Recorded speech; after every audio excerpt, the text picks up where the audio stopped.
اپنی ماں سے محبت سے مخاطب ہوتا وہ اپنے بھاری قدمے سمیت اپنے روم کی جانب پڑا تھا۔ اس کی آنکھوں کے سامنے وہی دوشیزہ، وہی بھوری مغرور نگاہیں گھوم رہی تھی جن میں جیت کی چمک واضح تھی۔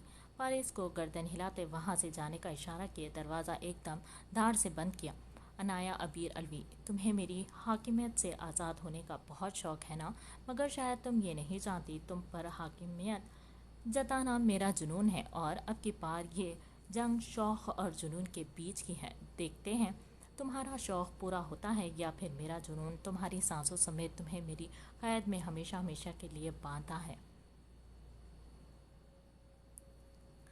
آسمان پر پھیلتی تاریک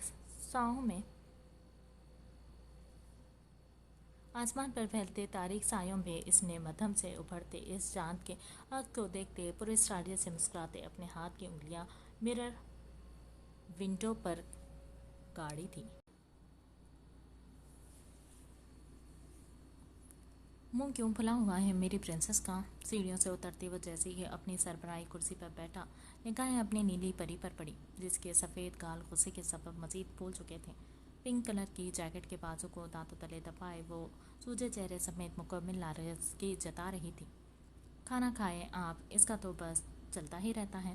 ہرمین نے سر جھٹکتے عالیحان چوکو ٹرے پارسل کی تھی جس کی نیلی نگاہوں میں بیٹی کی ناراضگی کے سبب بے چینی تھی۔ ٹرے تھامتے اس نے ویسے ہی نیچے رکھ دی۔ دونوں ہاتھ میں اس پر ٹکائے وہ اب بغور اپنی گڑیا کو دیکھنے لگا۔ اپنے ڈیڈا کو بھی نہیں بتائے گی آپ؟ آواز میں ڈھیروں پیار سموئے وہ محبت سے استفسار کرنے لگا۔ ہورین نے گھنی پلکوں کی جھالر اٹھائے اپنے ڈیڈا کو دیکھا تھا جن کی چہرے پر نرمی دیکھ کر وہ ہونٹ پھیلا گئی تھی۔ جیکٹ کا بازو ہنوز ہاتھ میں تھا۔ کرسی گھسیٹتے اس کے قریب کرتے عالیحان نے نرمی سے اس کے بازو کو نیچے کیا اور پھر ایک ایک کرتے دونوں بازو کو پیچھے کو فولڈ کرنے لگا۔ Now tell me what happened? جھپک جھپک کرتے دو سفید موتی اس کے نیلے نین کٹوروں سے بہتے تھے جنہیں دیکھتے ہی عالیحان کا سانس رکنے لگا۔ کتنی بار کہا ہے پرنسس، روتی نہیں، آپ پھر سے وہی کر رہی ہیں گڑیا؟ اس کی آواز میں حلاوت، لہجے میں نرمی و محبت تھی۔ ہرمین نے ٹھنڈی سانس بھرتے ان باپ بیٹی کے لاڑ کو جانچا تھا۔ ڈیڈا، ہمارے کالج میں ایک پکنک ٹور جا رہا ہے آؤٹ آف سٹی جہاں سب مختلف جگہوں پر جائیں گے، ریسرچ بھی ہوگی اور بہت کچھ نیا سیکھنے کو بھی ملے گا۔ میں نے فارم بھی فل کر دیا ہے مگر اب آپ کی وائف نہیں مان رہی۔ شی ڈز ناٹ الاؤ می۔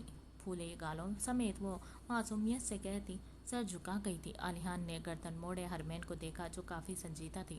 اب آپ کوئی سفارش مت ڈالیے گا، ہوری نہیں جائے گی اینڈ اٹس فائنل۔ حتمی انداز میں کہتے وہ پانی کا گلاس اٹھائے منہ کو لگا گئی۔ ہورین کی آنکھوں میں ایک بار پھر سے آنسو سمیٹے۔ سن شائن، اگر ہماری پرنسس جانا چاہ رہی ہے تو آپ اسے نہیں روکیں گی؟ آفٹر آل وہ 20 کی ہو چکی ہے، اب اسے خود سے جینا آنا چاہیے۔ گلا کھنگالتے وہ بیٹی کے سائڈ دیتا آخر میں ہورین کا سر تپکنے لگا۔ 19 پچھلے ماہ ہی 19 کی ہوئی ہے۔ کیا آپ کی بیٹی کی عمر ایک ماہ میں بڑھ جاتی ہے مسٹر عالیحان شاہ؟ سخت لہجے میں یاد دہانی کرواتے وہ آج پہلی بار اسے یوں مخاطب کرتی مسکرانے پر مجبور کر گئی۔ نیلی نگاہوں میں شوق چمک سمیٹتے اس نے مسکراتے ہوئے اپنی بیوی کو دیکھا۔ 20 اور 19 میں فرق ہی کتنا ہے؟ ویسے بھی ہماری گڑیا سمجھدار ہے، کافی لاڈ سے کہتا وہ اب بھی طرفداری میں بولا تھا، مگر آپ جانتے ہیں اکیلے بھیجنا وہ بھی ایک ہفتے کے لیے، کالج میں بھی اتنی مشکل سے بھیجتی ہوں میں اور آپ دوسرے شہر بات کر رہے ہیں۔ سر کو نفی میں ہلاتے وہ مکمل طور پر نفی کر گئی تھی۔ ڈونٹ وری ہرمین، ہوری کے ساتھ اس کے دوست بھی تو جا رہے ہیں اور سیکرٹری کے لیے میں 2 گارڈز بھیج دوں گا ساتھ۔ اب تو اجازت دیں۔ اس نے پوری طرح سے اسے مطمئن کرتے بات ہی ختم کر دی۔ ہرمین کے چہرے پر 100 والٹ کی خوشی چھائی تھی۔ نیلی نگاہوں میں ڈھیروں خواب سجائے اس نے اپنی ماں کو دیکھا۔ پہلے کون سا میری بات مان لیتی تھی؟ آپ دونوں نے ٹھیک ہے جائیں، مگر مجھے 4 سے 5 بار کال کرو گی تم دن میں؟ انگلی اٹھائے وہ حامی بھرنے کے بعد سخت لہجے میں بولی۔ تھینکس یو سو مچ ڈیڈا۔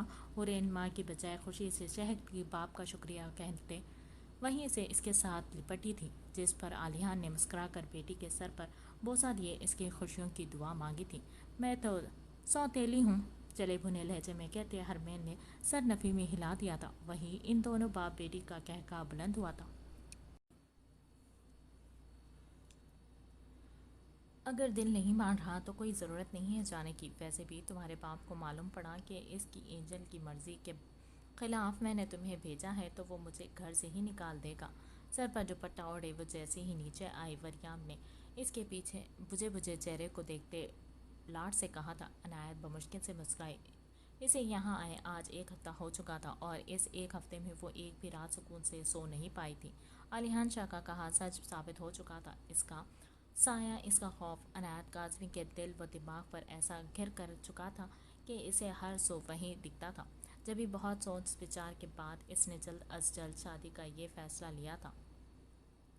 نہیں دادا جان، ایسی کوئی بات نہیں ہے، بلکہ پاپا کو تو میں نے آگاہ کر دیا ہے کہ مجھے آپ کی اور ان کی پسند سے کوئی اختلاف نہیں ہے اور میں اس شادی کے لیے تیار ہوں. مسکرا کر کہتی وہ وریام اور نینا کے سارے خدشات دور کر گئی تھی. خدا میری بچی کو دنیا جہاں کی ساری خوشیاں دے، آمین. نینا کو وریام کی کافی کا مقطع میں لاؤنج میں داخل ہوئی تھی. اس کے مسکرا کر کہنے پر دونوں دادا پوتی نے مڑ کر اسے دیکھا تھا. السلام علیکم دادو، کیسی ہیں آپ دونوں؟ چوکیدار کے ساتھ اندر آتے ریحان نے ان تینوں کی توجہ کھینچی تھی. 25 سالہ ریحان مظہر کافی سوبر اور سافٹ نیچر کا تھا اور اسٹڈی کمپلیٹ کرنے کے بعد اپنے باپ ڈیڈ کے ساتھ ہی ان کا بزنس سنبھال رہا تھا. مظہر صاحب سے ویام کافی اچھے تعلقات تھے جس کی وجہ سے ان کے ایک بار رشتے کی بات پر ویام نے حامی بھر دی تھی. عنایت کے پاکستان آتی ہی مظہر صاحب اور ان کی بیوی عنایت کو پسند کر کے جا چکی تھی اور آج ریحان کی خواہش پر عنایت اور وہ دونوں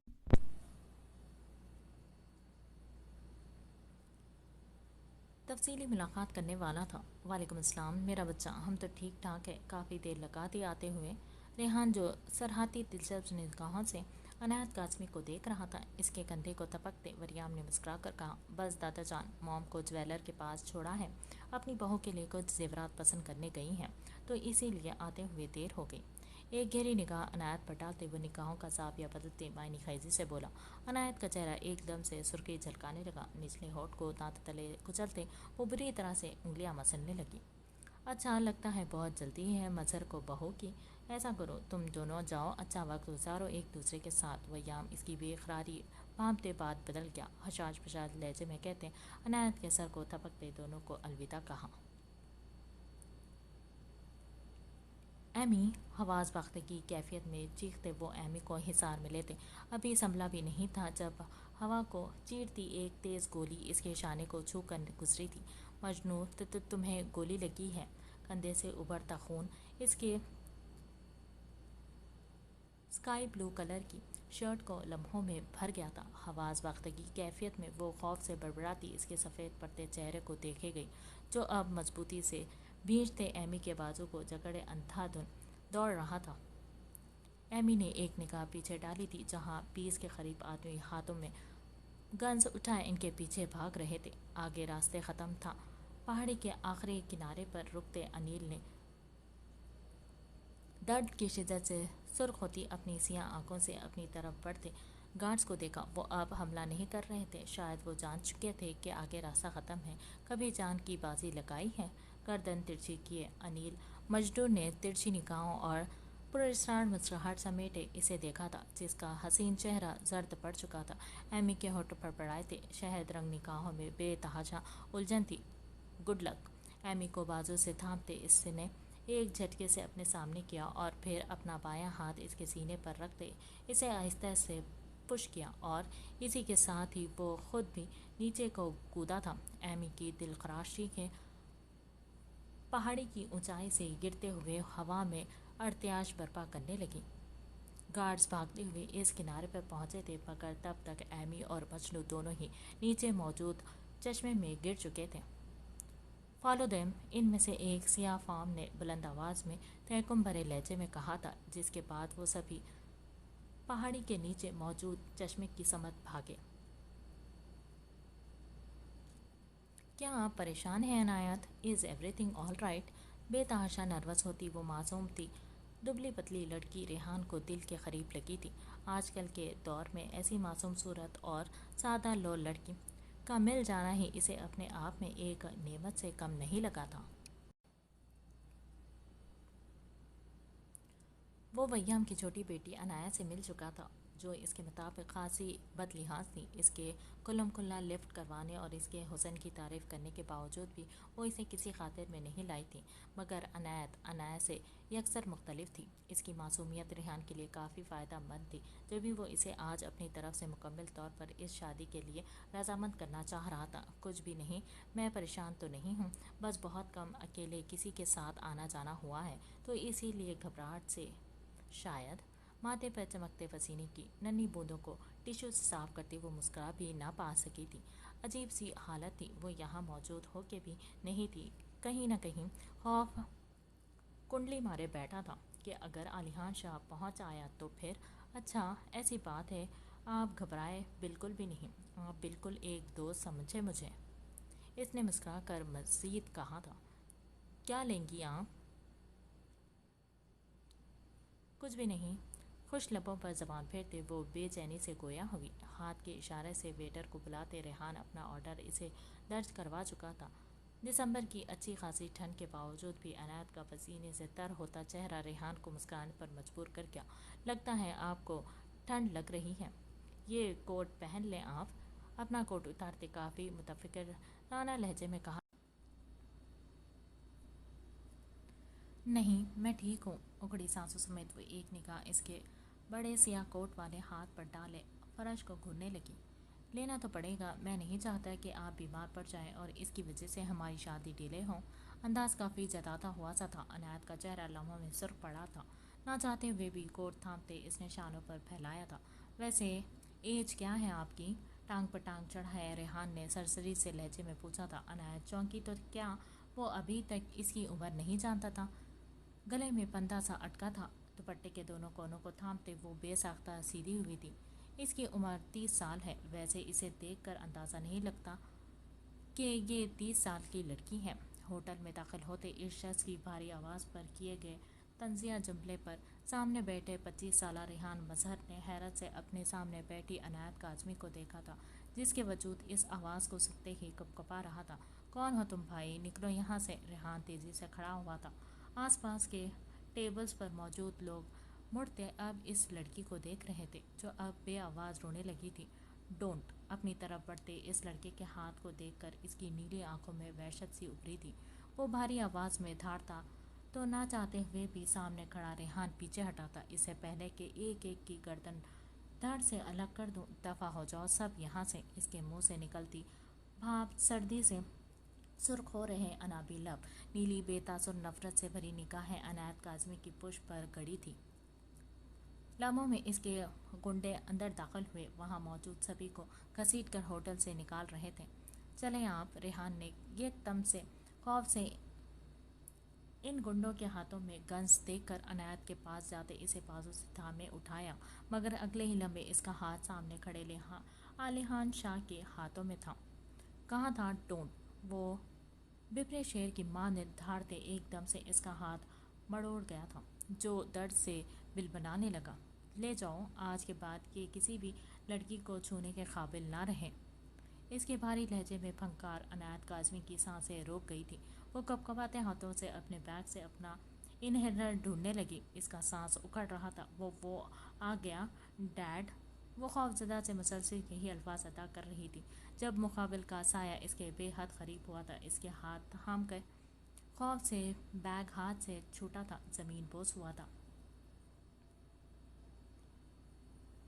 اس کے ہاتھ تھم گئے تھے، خوف سے بیگ ہاتھ سے چھوٹا تھا، زمین بوس ہوا تھا۔ عالیحان شاہ نے قہر برساتی نگاہوں سمیت عنایت کاظمی کے شانوں پر پہلے اسے سیاہ کوٹ کو گھورا تھا، ایسے جیسے اسے جلا کر بھسم کر دے گا، اور اگلے ہی لمحے ہاتھ بڑھائے اس کوٹ کو اس کے شانے سے نوچتے وہ زمین پر پھینک گیا تھا۔ آہ! خوف سے کانپتی وہ اپنے لرزتے ہاتھوں سے گرتے بیگ کو دیکھ خوف سے سفید پڑ گئی تھی۔ اس کے پاپا عنایہ گھر میں کوئی بھی نہیں جانتا تھا کہ وہ پچھلے 1 ماہ سے انہیلر یوز کر رہی تھی۔ اسے تھر تھر کانپتے اپنے بیگ کے پاس گھٹنوں کے بل بیٹھتا دیکھ کر وہ غصے سے آگ ببولا ہوا آگے بڑھا تھا۔ عنایت کاظمی کی نازک کلائی کو ایک ہی جس میں تھامے وہ اسے کسی موم کی گڑیا کی طرح کھینچتا اپنے روبرو کر گیا تھا، جس کی سیاہ آنکھوں میں خوف کی سرخی، خشک ہونٹوں پر بے ترتیب رکتی سانسیں، آدھ کھلے ہونٹوں پر اپنا پھڑپڑاتا خوف دیکھ کر بھی اس کے دل میں لگی آگ بجھ نہیں پا۔ موو گارڈ کی نگاہیں عنایت کے وجود پر محسوس کرتے وہ راتے ہوئے لہجے میں سرد پن سے دھاڑا۔ اگلے لمحے ہوٹل میں کوئی زیرو باقی نہ رہا تھا۔ کیا لگا تمہیں بچ جاؤ گی تم مجھ سے؟ اس کا انداز تمسکرانا تھا۔ نیلی سمندر سے گہری نگاہوں میں سرد مہری عروج پر تھی۔ یوں پر کٹے پرندے کی مانند مت پھڑپڑاؤ عنایت کاظمی، میری نفرت کو میری جنون میں بدلا ہے تم نے، میرے اندر کے سوئے ہوئے اس زخمی شیر کو چھیڑا ہے تم نے، تمہارا کہا ایک ایک لفظ میرے دل و دماغ میں اپنی چھاپ چھوڑ چکا ہے بیوٹیفل۔ جی تو چاہ رہا ہے کہ تمہاری یہ رکتی ہوئی سانسیں سدا کے لیے روک دوں، مگر ایک بار مار دوں گا تو وہ مزہ کیسے آئے گا جو تمہیں روز روز تڑپتا دیکھ کر آئے گا۔ تمہاری وجہ سے میری پرنسس چلنے سے محروم ہوئی تھی۔ میرا وعدہ ہے عنایت کاظمی، میں تمہیں ایسا اپاہج کروں گا کہ تمہارے پاس ٹانگوں میں جان تو ہوگی مگر چلنے کی ہمت نہیں۔ اس کے کان میں گمبھیرتا سے سرگوشی کرتے علیحان نے ہاتھ میں پکڑا انہیلر اس کے ہونٹوں کے بیچ دبایا تھا۔ حسین چہرے پر حد درجے سنجیدگی سمیٹے وہ اپنے سینے میں چبھی اس معصوم لڑکی کے سانسوں کو بحال کر رہا تھا، جس کی سانسوں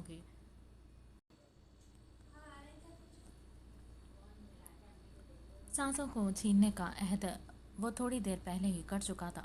جنون میں بدلتی اس کی یہ نفرت اسے کن راہوں کا مسافر بنانے والی تھی وہ خود بھی انجان تھا قدرت کے ان فیصلوں سے۔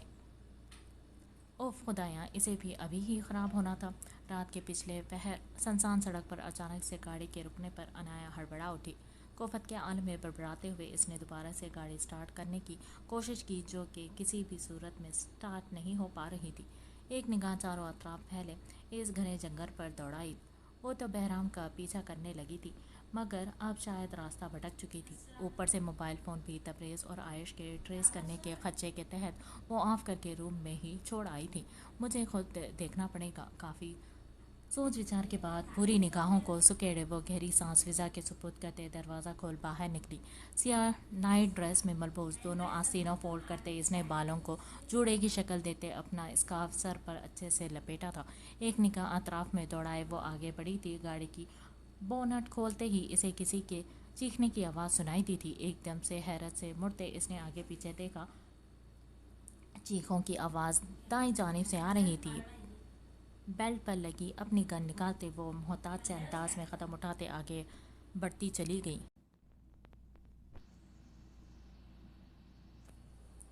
جانوروں کی غرغراہٹ کے بیچ کسی آدمی کی چیخ و پکار عروج پر تھی۔ درخت کے اوٹ میں چھپتے عنایا نے ایک چھوٹی سی جھیل کے کنارے کھڑے اس دیو خاموش شخص کی چوڑی پشت کو گھورا۔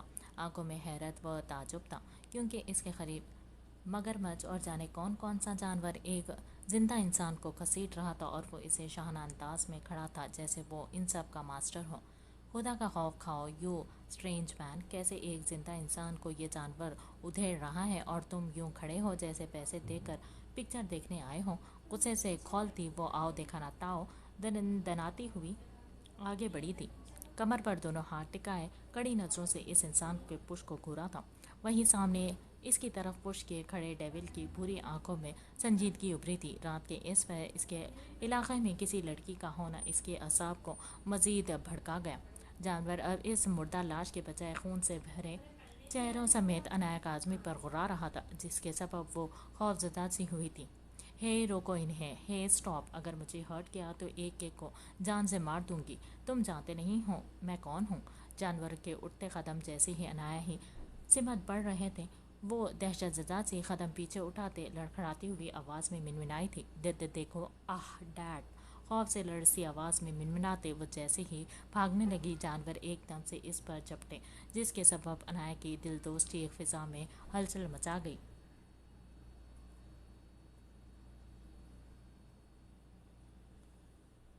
خوف سے پھیلی پتلیوں سمیت آنکھوں سے ہاتھ ہٹاتے اس نے سامنے دیکھا۔ خود کو فضا میں محسوس کرتے ہی اس کی بھوری آنکھیں حد درجے پھیلی تھی۔